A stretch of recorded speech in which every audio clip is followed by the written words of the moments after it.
Suur valik kvaliteetseid tööriideid kauplusest Krolls. Tallinnas Peterburi tee 75. Krolls.ee. Kuku Raadios välja öeldud seisukohad ei pea ühtima Kuku Raadio seisukohtadega. Te kuulate Kuku Raadiot.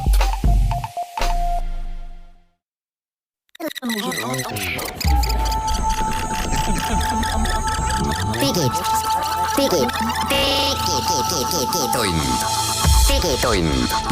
Nutikad lahendused ja digitunni toob sinuni Elisa.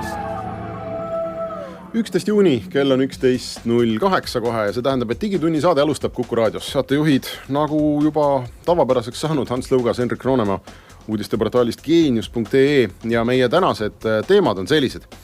On püsti pandud või tekkinud kahtlus, et üks Eesti mees teenis bitcoine varastades mitu miljonit eurot. Apple kuulutus välja oma tarkvara, telefoniarvutite tarkvara uued plaanid sügiseks ja vaatame üle, mis seal siis uut oli. Enamus interneti turvalisuse, ja nüüd me kaotasime kõik kuulajad, asjatundjaid räägib sellest, et inimesed peaksid kasutama midagi, mille nimi on paroolihaldur ja mina ja Hans eeskujulike tehnoloogia ajakirjanikena neid ka kasutame. Õnneks erinevaid ja me saame rääkida tänases saates, mis asi see on ja kas normaalsed inimesed ka peaksid neid kasutama. Üks Eesti firma hakkas andma tasuta teenust selle eest, kui te lihtsalt kõnnite ringi ja loete oma samme. Hans käis vaatamas, mis asi on droonipüss. Ja siis veel väiksemad uudised ka möödunud nädalast. Digitund. No nii, Eesti võimud on kätte saanud mehe, keda kahtlustatakse siis aastate jooksul muide juba tuhandete bitcoinide varguses, millega ta teenis vähemalt 2,5 miljonit eurot ja ohvrid langesid tema saagiks peamiselt seetõttu, et nad hoidsid oma paroole lohakalt, mistõttu me räägime täna ka parooli halduritest, isegi kui teil bitcoin ei ole, tasub kuulata, aga räägi siis sina, Hans, kirjutasid selle loo, räägi lähemalt. Jaa, see on, ütleme jälle siit musta edetabeli kategooriast, et üks Eesti küberkurjategija, kes on teinud omavaadil rekordi. Ma ei tea, kas ta nüüd kõige kõvem küberkurjategija meil on, meil oli vist üks ärimees, kes pani libareklaamide võrgustikku ja anti vist FBI üles kunagi on ju. Aga see mees nüüd, kes, olgem kõigepealt termitest täpsed, ma saan aru, et Eesti võimud on tema vastu kahtlustuse esitanud, ei ole veel kohtus inimest kuidagi mõistetud õigeks või süüdi. Ja seni kui süüdi pole mõistetud, on inimene süütu. Aga me ei tea ka tema nime ega midagi sellist. Me teame lihtsalt, et kuskil on üks selline inimene ja nüüd ta ilmselt istub kinni praegu. Jah, maikuus siis võeti vahi alla mees, keda kahtlustatakse tõesti, et aastate jooksul pikalt on tegutsenud põhimõtteliselt väga lihtsa asjaga. Et vaadanud lekkinud paroole, skänninud krüpto siis raha ja selliseid foorumeid ja valdkondi, kus ta on hoidnud silma peal ja uurinud inimeste kontosid, kuhu ta saaks niimoodi sisse murda, et inimesed hoiavad oma paroole nii lohakalt, et kuskilt lekkinud parool on siis põhimõtteliselt kasutatav, et sa saad inimese mailboxi sisse. Ja kui sa oled teise inimese kirjakastis, siis avanevad sulle kõik uksed, mis on tema online identiteediga seotud. Jaa, sa kirjutad näiteks, et näiteks Gmaili või Yahoo kirjakast, kuhu ta ligi sai, eks ole, niimoodi, et inimestel olid lohakad paroolid ja need olid lekkinud. Et need meilikastid, isegi kui nad ei sisaldanud nende krüpto, ma nüüd räägin millestki, mida ma ei tea, ma ei ole kunagi bitcoini ostnud, aga isegi kui nad ei sisaldanud otseselt paroole sinna bitcoinide juurde, sisaldasid nad tihtipeale igasugu privaatset infot, nagu näiteks inimeste näopilte ja muid asju, mida siis omakorda need krüptoteenused tihti kasutavad inimeste verifitseerimiseks kuidagi mingisugusele äraspida, sest ID-kaarti neil ei ole. ID-kaarti ei ole, ainuke turvaline viis inimest tuvastada. No, üks asi on see esiteks juba, et sul on kuskile platvormile või börsi sisemiseks on vaja e-mail ja parool. Ja kui nüüd pätt tahab sinna siseneda, siis ta paneb, et ma panen reset password, et taastan parooli ja see tuleb ju sinna inimese meilikasti tuleb see info, kuidas see ligi pääseda. Ja nii pääsed see sisse sinna platvormidele, kus inimesed hoiavad näiteks oma bitcoine. Bitcoin on ju virtuaalne vara, meil ei ole peremeest, ei ole kuskilt keskset on ju sellist keskpanka või tarbijakaitseametit, kelle pole öeldud, et kuule, et andke mu bitcoin tagasi, et pätt võttis ära. See on selle sihukese detsentraliseeritud valuuta nagu pahupool. Ja aastate jooksul suutis ta siis niimoodi endale ikkagi tuhandeid bitcoine enda kontole kanda selle kahtlustuse kohaselt, mis palju see väärt on eurodes, on selline ujuv mõte, sellepärast et bitcoini kurss on nende aastate jooksul käinud, ma ei tea, 10 korda, 100 korda tõusnud. Et kui siin mitu tuhat bitcoini võis olla kõige suurema kursi järgi väärt üle 30 miljonit eurot. siis tegelikult tal vist ei teinud niimoodi, et ta nagu aastate jooksul kandis endale kokku neid. Ja siis, kui oli selle kurss oli tippu jõudnud, siis müüs maha, vaid pigem vastupidi, et aastate jooksul pidevalt käis ja endale varastas Bitcoini erinevat krüptoraha. Ja mis ta selle rahaga tegi? Nii? Kas ta ostis midagi? Kahtluse kohaselt ta kulutus selle kõik ära kasiinodes. Ilmselt oli tegu kirgliku hasartmänguriga. Nii netikasiinodes pani panuseid, kui ka päris kasiinosse, võttis selle raha eurodeks välja, ilmselt kahtluse kohaselt pesi selle puhtaks. Päris kasiinos mängis maha, vahepeal ka võitis, võidud mängis maha. Nii et raha on läinud musta auku või kuidas kuulus Crazy Raadio tegelane ütles, et raha oli, enam ei ole ja mina ei tea. Aga mis selle loo puhul, esiteks, et eks siis näeb, kui see asi jõuab kohtusse ja mis sellest kahtlusalusest saab, kas tõendid leiavad kõik kinnitust. Aga miks see lugu on veel märkimisväärne on see, et see on nagu väga selline kirgas näide selle kohta, kuidas see üks väike asi, see parool võib olla siis ikkagi võti väga suurte asjadeni. Et ta ei olnud nagu tehniliselt ilmselt väga kõrgete oskustega või mingi väga see oli teine asi, mis oli huvitav minu meelest kogu selle loo puhul, et kui me ütleme häkker on ju, siis me kujutame ette mingisugust geeniust, kes otsustas varastada Bitcoin, aga ta oleks võinud ka ma ei tea, võtta mõne väiksema või suurema riigi internetist maha või jumal teab mida teha, eks ole, et see on mingi hästi keeruline asi, aga tema tegelikult, nagu ma aru saan sellest loost, ta läks suhteliselt lahtistest ustest ikkagi sisse, et nii palju, kui vähemasti siit artiklist on aru saada, ma loodan, et me nüüd sellele härrale liiga ei tee, et tegemist ei ole mingi IT-geeniusega. Sest, et küberkuritegude büroo juht ütles ka, et väga tihti oleks piisanud sellest, et see ohver, kellelt siis raha varastati, oleks ta pannud tööle 2-astmelise autentimise. Mis see on, et kui me kuulad, ei tea, mis on 2-astmeline autentimine, see tähendab, et kohe minema guugeldama seda, kes teab, siis see muidugi saab aru, et see on väga lihtne asi, et isegi kui su parool on kuskile lekkinud, keegi teine kuidagi teab su parooli, isegi mitu su enda süül, aga kuidagi on see parool läinud jalutama, siis ei piisa sellest paroolist, et võõras saaks su kontole ligi, sest et 2-astmeline autentimine tähendab, et näiteks sisse logides tuleb ka telefoni SMS või on olemas telefonis äpid sellised, kus on see ühe korra muutuv parool. No mis iganes meetod, et ei oleks nii, et su meilikonto, mis on nagu kõige tähtsam viis, kuidas su identiteet üle võtta, et sinna saaks ligi ainult ühe parooliga. Nagu näha, kui see on nii, siis võib kuritahtlik ja järjekordne inimene teha palju paha ja kõvasti raha oma kontodele kanda. Mis sellest kahtlusest saab ja kaugele uurimine jõuab, eks mis hoiame teid kursis.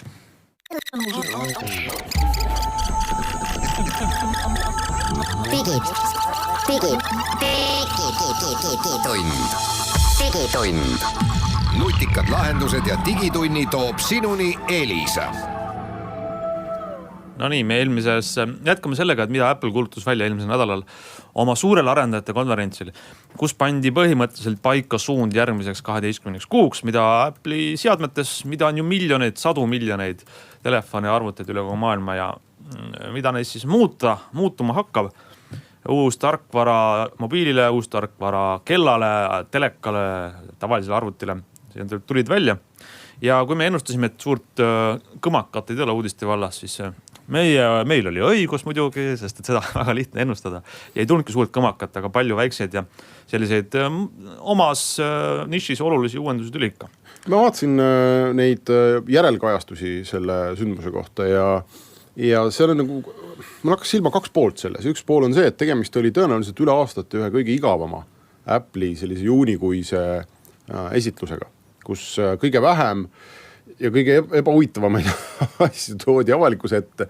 Ja teisest küljest, see on mitmes mõttes hea, et see niimoodi on. Sellepärast, et ega Apple'i väga üheks suurimaks probleemiks ikkagi peeti seda, et nad igal aastal kaelamurdva kiirusega tõid kogu aeg uusi asju välja ja siis nad ei suutnud neid kas realiseerida, nagu oli, et eelmisel aastal kuulutati välja HomePodid ja mingi iMessages, iCloud Messages ja mingisugused muud asjad, mis reaalselt jõudsidki ju nüüd alles mõned nädalad tagasi, ehk peaaegu aastas hilinemisega jõudsid ju välja.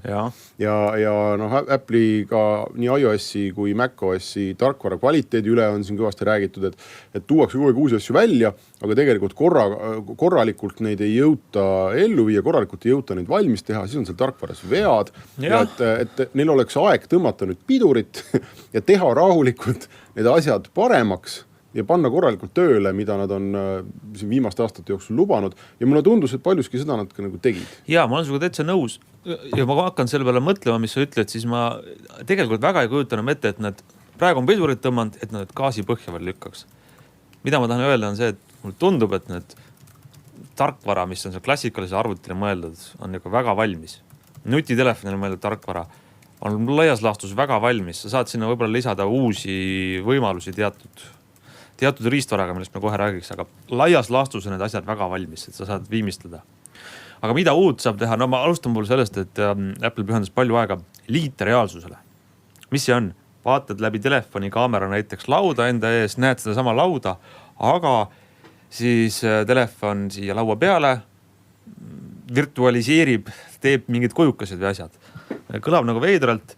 Ja tegelikult ei ole midagi uut, seda on paar aastat juba üritanud ajada, aga väga ikkagi kihvtid tundusid mulle vähemalt need näidised, mida ma läbi siis selle videopildi nägin. Ja mis seal olid? Väga lihtsalt praktiliselt näitab mingisugune, sul pole mõõdulinti enam vaja, sul on virtuaalne mõõdulint, sa võtad oma telefoni, mõõdad näiteks laual olevad pakki, võtad näitad telefoni kaameraga ühest paki nurgast teiseni, ta mõõdab sulle vähemalt millimeetri pealt ära. Ja siis sa alati mõtled, et kas see oli ikka täpne?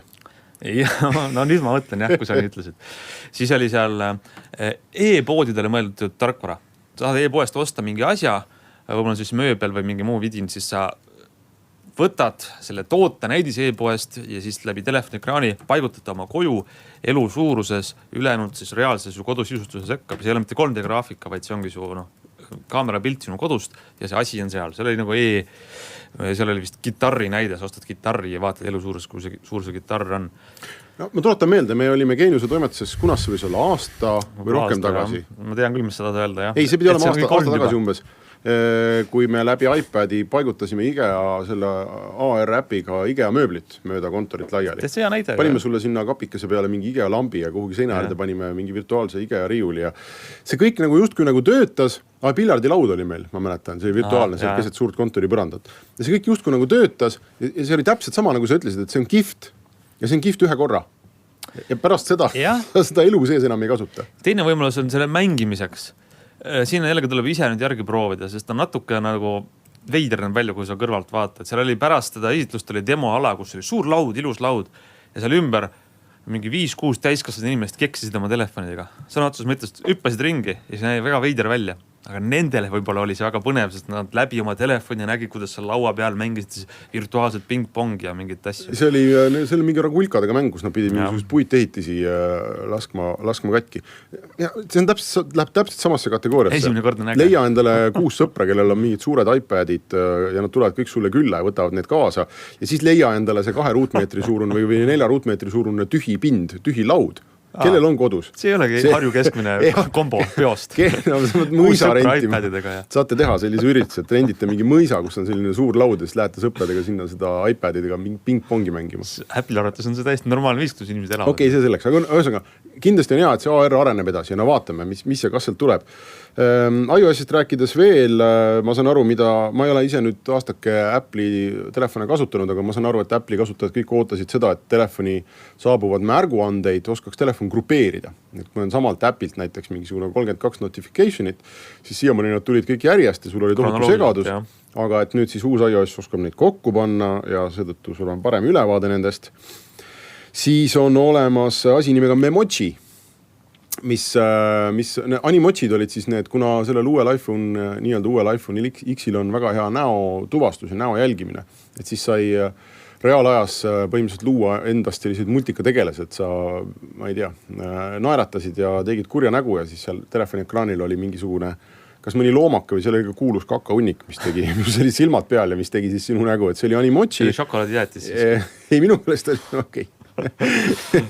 Ja siis nüüd on siis Memoji on see, et sa saad mitte küll foto järgi, vaid lihtsalt sa saad erinevatest kehaosadest siis kokku panna enda näole sarnase näo. Ehk sa saad teha endast sellise multikategelase, kes on just... Aga see on sinu näoga nagu kohe, jah? No sa saad ise ehitada selle, et ta ei ole, ta kuidagi ei tee nii, et ta pildistab sind üles ja siis teeb sulle selle näo, et sa saad ise tõstad omale seal suu kõrvad ja nina. Ja siis veel, mis seal läks, keele detektsioon tuli või? Keele suust välja siis? Keel suust välja tuvastus, et ta oskab siis, need multikad oskavad mida me räägime? No mida me räägime? Ma ei saa aru, kuhu ma olen jõudnud omadega. Mis oli võib-olla huvitav, oli see, et väga suur selline vanemlike õiguste kontrollisüsteem tuli sinna. See on väga huvitav jah, mul täitsa pakub huvi see kohe, sest et Google teatas mais oma üritusel samasuguse asja välja. See on väga lahe ja see on nagu nii viimane aeg, et see asi ära teha. 5 aastat tagasi oleks nüüd olla. Aga mis on Apple'i siis iOS-i tarkvara mõte see, et kui sa liidad oma lapse telefoni, lapsele muidugi iPhone'id kõigile, et vanem ka oma iPhone'ilt saab siis kruttida näiteks nädala jagu tasku raha, aga mitte raha, vaid näiteks tasku telefoni aega. See nädal sa tublilt saad 5 tundi YouTube'i aega. Ja kui 5 tundi ära kasutanud, siis ei saa YouTube'i oma laps oma telefonis. Kui ta teeb midagi head näiteks, laps saab nagu, või siis vanem saab talle anda juurde boonust. Väga nutikas asi. Ja vanematele endale ka seal, sama sarnaselt nagu uues Androidis, on ka siis uues iOSis väga sellised üsna laialdased võimalused jälgimaks seda, et mida sina ise telefoniga teed. Vanemad muidugi teatavasti käivad ringi ja muretsevad, et laps on kogu aeg telefonis, panemata tähele, mida nad ise teevad, et siis nüüd saate ennast ka jälgida. Saate äppidele kehtestada ajapiirangu näiteks öelda, et ma ei tea, et üle tunni aja päevas YouTube'is või Instagramis ei ole, kui see aeg läbi saab, no siis tegelikult ei juhtu midagi, et siis telefon lihtsalt ütleb, et nüüd sai läbi. Kuna sa oled suur inimene, siis sa võid selle teateandega unustada. Ja igasugust muid selliseid asju oli seal iOSis veel. Ja macOSist peaks ka rääkima. Selleks on mustaks. Jah, ehk siis tegelikult tulevad välja, nüüd sügisel jõuavad siis avalikkusete nii uus iOS kui uus macOS ja uues macOSis siis, ma ei tea, miski pärast tõesti öeldakse, et kõige suurem uuendus oli see dark mode, ehk et tumeda, need pinnad, mis enne olid heledad, lähevad tumedaks ja mis olid tumedad, lähevad heledaks, ehk pilt pööratakse ringi, et võib-olla siis silmale sõbralikum vaadata, kui see taust on rohkem tume. Jah, see oli kõva huilgamine seal, et see nagu siis ägedatele profidele, arendajatele mõeldud režiim. Ja arendajatest rääkides ikkagi tuli välja see, mida paljud ei uskunud, et tuleb, et iOS-i äppe saab hakata nüüd Maci üsna lihtsasti ümber kolima. Seal sisuliselt mõne näpu liigutusega, et kui sa oled teinud telefonile äpi, et siis sa saad sellega nüüd ka Maci äpipoodi üles panna ja seda saab Maci peal kasutada. See on nüüd selline asi, mille kohta praegu on võimatu öelda, kas see on kasulik või ei ole. Windows kunagi tegi seda, ei tulnud sellest midagi välja, aga võib-olla põhjused olid teised. Nii et nüüd arendajad saavad siis iOS-i äppe põhimõtteliselt hakata sinna Maci äpipoodi ka üles panema. Seal ongi jah suured küsimused, kuidas see kasutajaliidus töötab, kas see tegelikult on praktiline, kas inimesed võtavad selle omaks või ei võta. Ja mis oli muidugi iOS-i puhul vist võib-olla minu meelest kõige olulisem oli see, et nad ütlesid, et nad on keskendunud iOS-i kiirusele ka vanematel seadmetel. iPhone 5S-iga isegi kuni 5S-ini läheb, jah. Suur asi. Et telefonid, mis enne jäid uue operatsioonisüsteemi paigaldamisega aeglasemaks, peaksid nüüd jälle minema oluliselt kiiremaks. Nüüd nad on rõhunud sellele kiirusele. Nii et põhimõtteliselt selline korralik vigade parandus mõnede pisikeste uuendustega, mis tähendab, et kui need sügisel tulevad, tasuks panna peale, eriti iOS. Aga jääme vaatama. Nii on.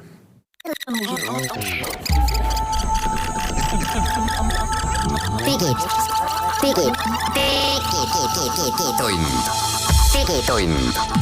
Nutikad lahendused ja digitunni toob sinuni Elisa. Digitund jätkub.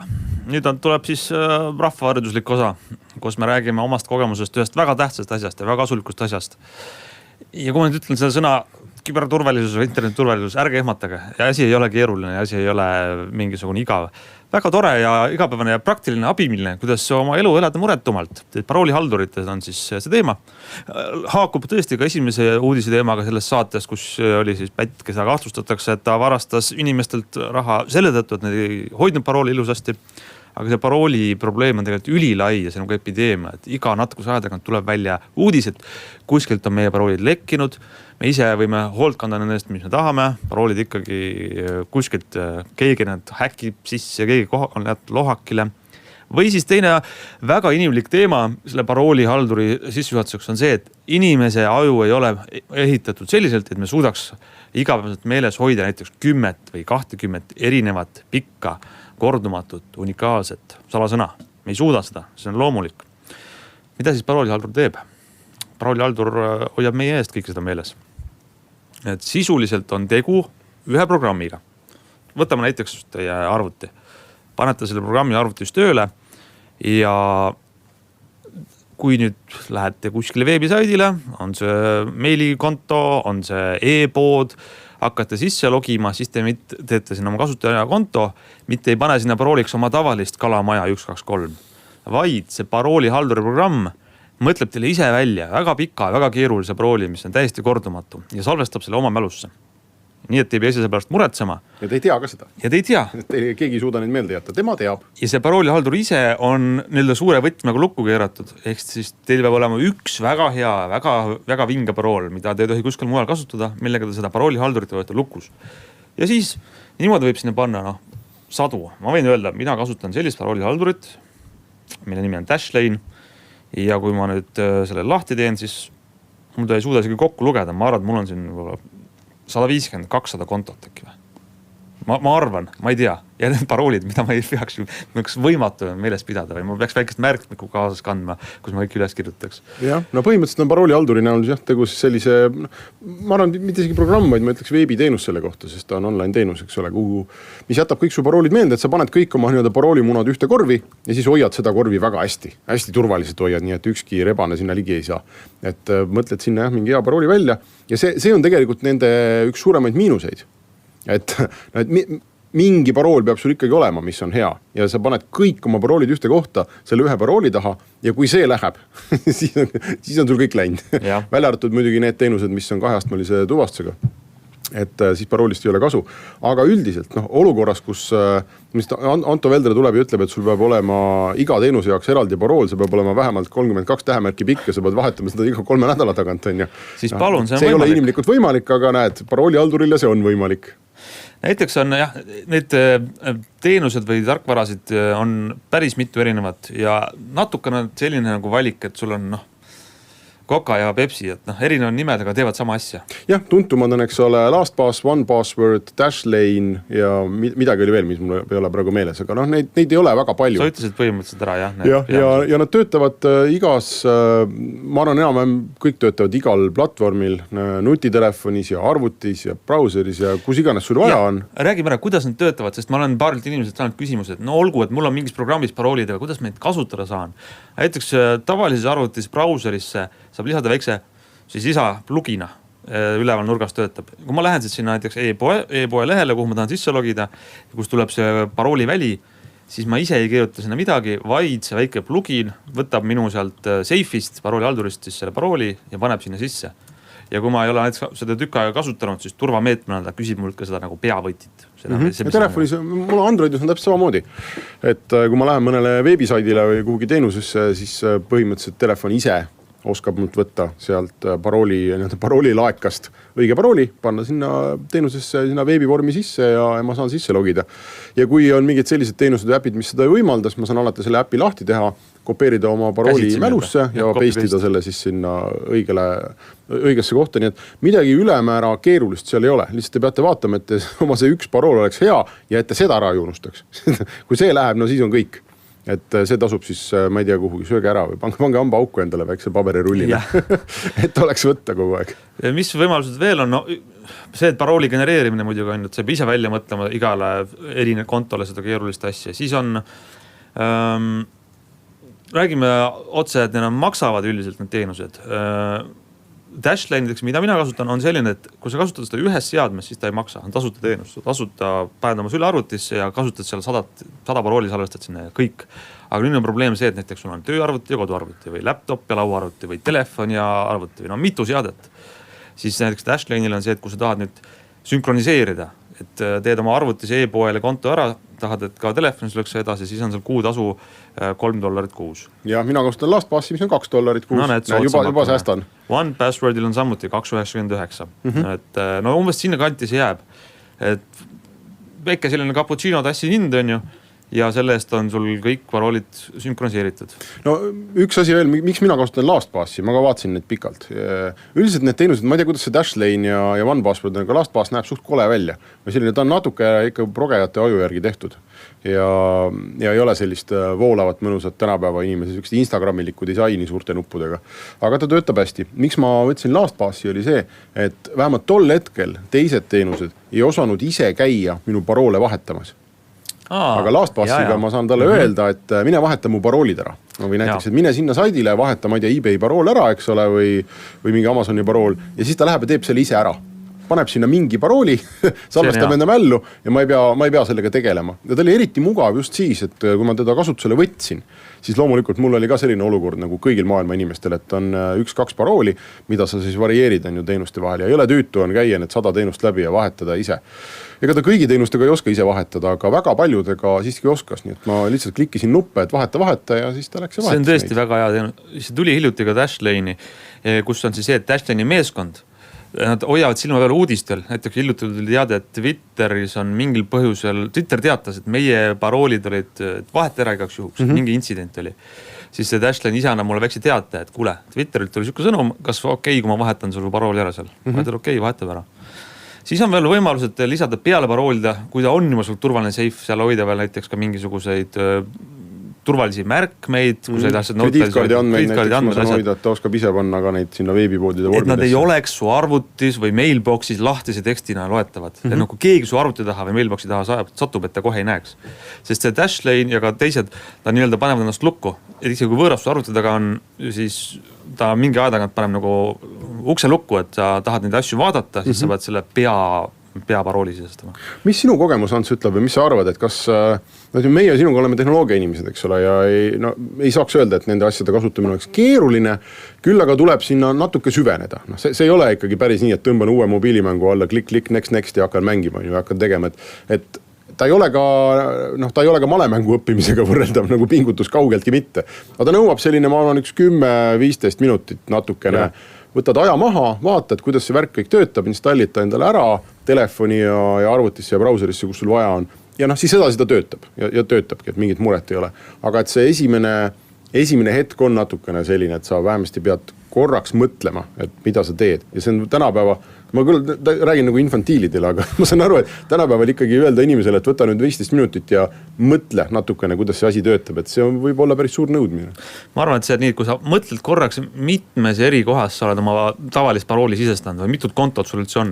Ja kui see läheb juba 2-kohaliseks, 10, 20, 30, kui sa tead, et su parool on iga pool laiali ja sa võib-olla isegi ei tea mitmes, siis on asjad juba nii kaugele, et parem võtta see 15 minutit, südamerahu on olemas, sa ei pea enam seda öösel rahulikult magada, ei ole mingit muret, ei loe neid uudised enam südame värinal, et näed, kuskil on paroolid lekkinud. Isegi kui kuskilt on su parool lekkinud, siis ta on sul AX85JY, loetamatu, kordumatu, unikaalne asi, sa oled muretult, elad ja tõesti, see on väike investeering selleks, et taspidi oleks nagu mõnus. Muidugi tõele auendas ma arvan, et need parooli managerid on selline tüüpiline tehnoloogia vahesamm või see on üks selliseid teenuseid, mis karjub selle järgi, et tuleks Apple ja Google ja ehitaks need oma teenustesse sisse kuidagi lihtsal, arusaadaval, turvalisel moel ja see muudaks põhimõtteliselt need teenused suhteliselt mõttetuks valdava osa inimeste jaoks.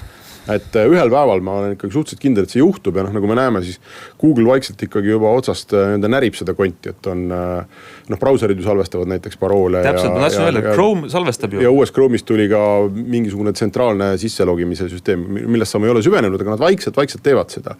Ja teistpidi vaikselt kaotatakse ära paroole juba kui selliseid, et see sisselogimise ja kogu see interneti turvalisuse loogika muutub, et paroolide pealt kolitakse ära, aga see on hästi vaikselt. Ja senikaua, kuni seda pole juhtunud, siis hetkel paremat lahendust ei ole, et nad on natuke nagu sea selga sadule panek, need parooli managerid, et põhimõtteliselt on tehtav ja saab kasutada küll, aga ta ei ole aga praegu mul päris nii voolav. Ta on päris hea alternatiiv, sest üks teine alternatiiv on see, et sa kasutad iga poole sisse logimiseks Google'i ja Facebooki kontot. Ja see on teistmoodi munade ühte korvi panemine, et sa annad selle korvi kellegi teise kätte, et sa usaldab Google'it siis küll. Facebook on viimase aasta jooksul eriti palju näidanud, et nad käivad selle korviga ümber nii, kuidas tahavad, jagavad su mune teistele ja lasevad kopeerida ja teised teevad omletti ja söövad omletti ära ka juba. Ja sa küsid, kus mu munad on. Okei, ma mõtlesin, et sa andsid need munad meile, et me teha, mis tahame. Võt, et vaadake, mis te munadega teete ja tehke ise, keetke või praadiga neid ja meiega ütleme, et parooli haldur nõuab natukene süvenemist, aga see aeg tasub sinna panna.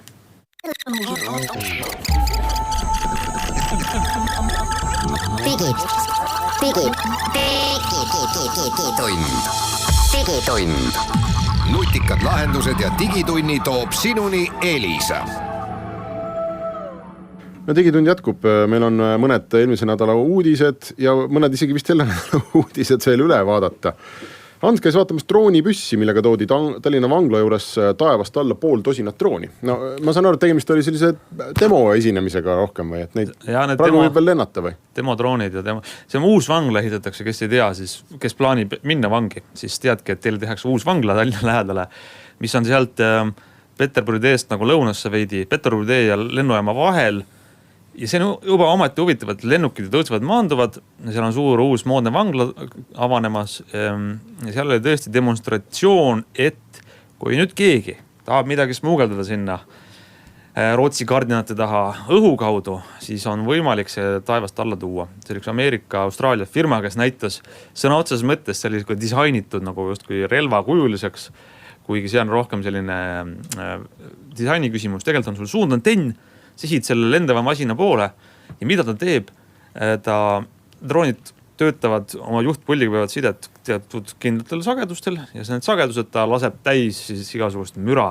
Nii et droon satub segadusse, mõtleb, oi, nüüd on midagi pahasti, ma ei saagi enam edasi lennata, sest mu peremehe kadus side ära ja droonid teevad siis 2 asja. Üks tüüp droone, mis oskavad satelliidi järgi navigeerida, need lähevad tagasi sinna, kus nad tulid. Et siis üks mees selle droonipüssiga sihib, teine vaatab binokliga, kus see droon tagasi läheb ja saadakse siis teine pätt jälle kätte. Ja teised droonid siis lihtsalt maanduvad.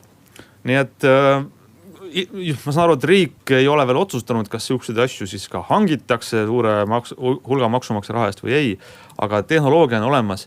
Et kui keegi üritab keelatud alasse midagi droonidega smuugeldada, siis on võimalik need niimoodi tagasi tõrjuda. Tulevad need Star Warsist tuntud, sellised valged püssidega tüübid jooksed. See oleks veel efektsem. Jah, siis teevad piu.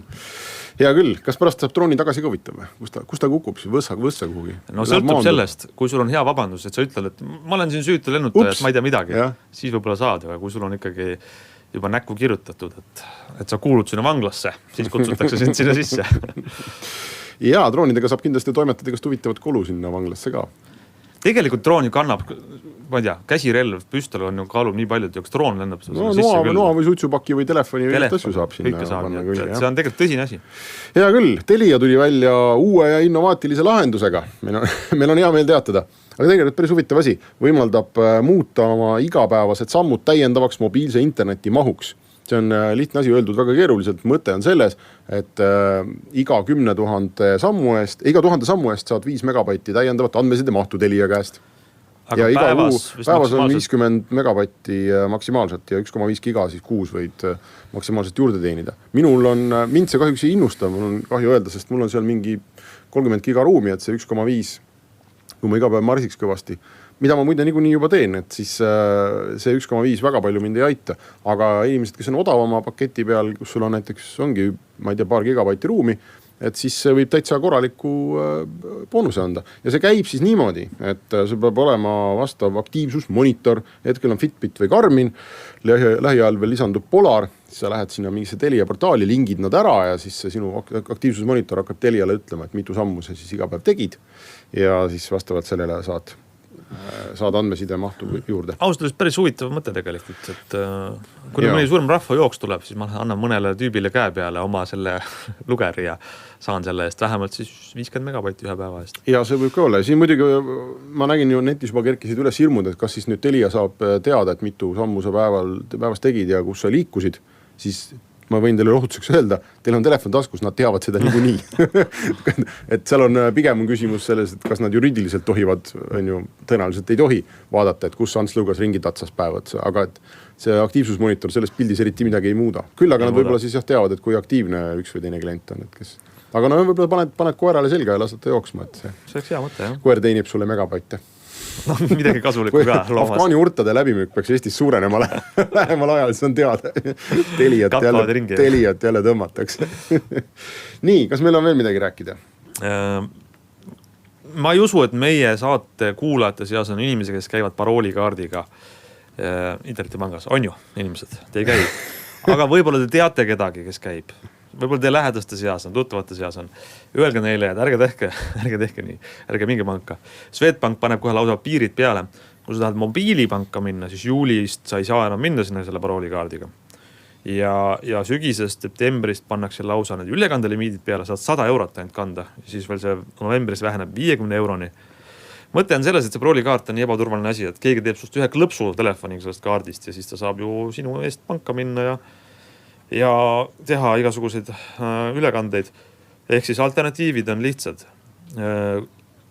Kas mobiil-ID, ID-kaart, kui meeldib arvuti taga kaardiga jamada. Nutitelefon on siis Smart ID ja kui tõesti ei ole nutitelefoni ja mobiil-ID-d ka ei taha võtta, mis on ju kuutasu, siis on veel olemas selline asi nagu PIN-kalkulaator. See hakka siin ka veel olemas, jah? On jah, aga ma arvan, et võiks ka varsti kinni panna. Nii, ja Eestis tehakse uut sotsiaalvõrgustikku, aga mitte kõigile, mitte igaühele, vaid startupi founderitele, siis startupi asutajatele. Selle taga on Ragnar Sass, kes on ju Eesti idufirmade maastikul väga tuntud inimene.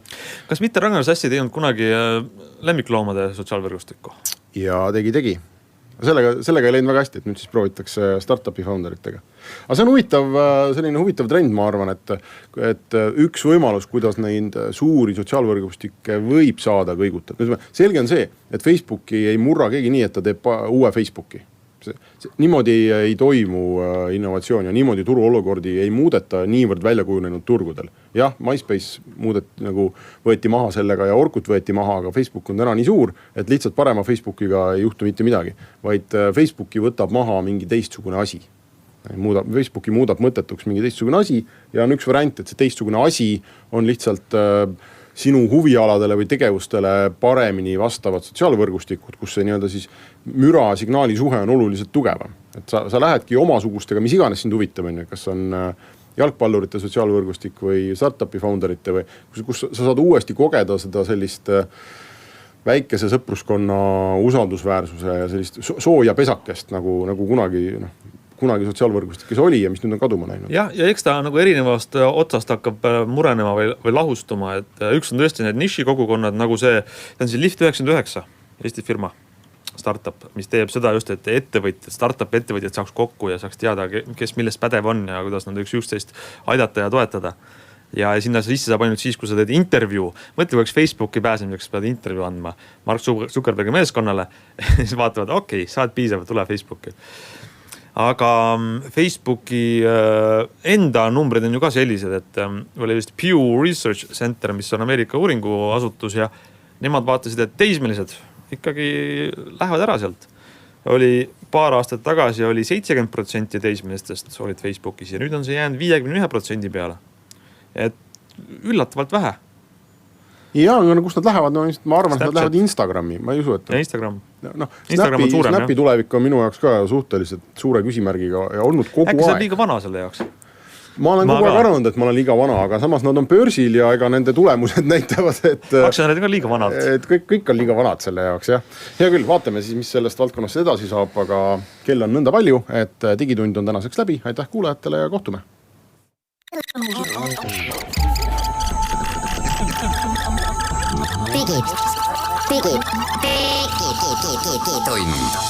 Digitund. Nutikad lahendused ja digitunni toob sinuni Elisa.